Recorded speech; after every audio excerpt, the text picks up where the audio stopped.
Maybe you look fine, but deep within you, you are in misery. You lost your family, you lost your husband, your wife, your children, your job, your money, your health, and even your good name.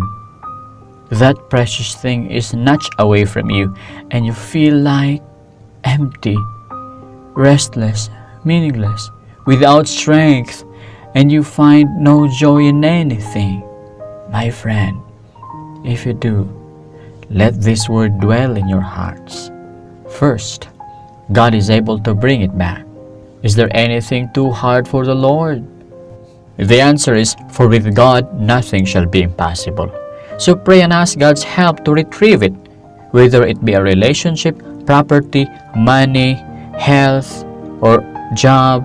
Never lose hope. God is kind and all-powerful. He can turn the events in your favor and protect that thing which you have lost.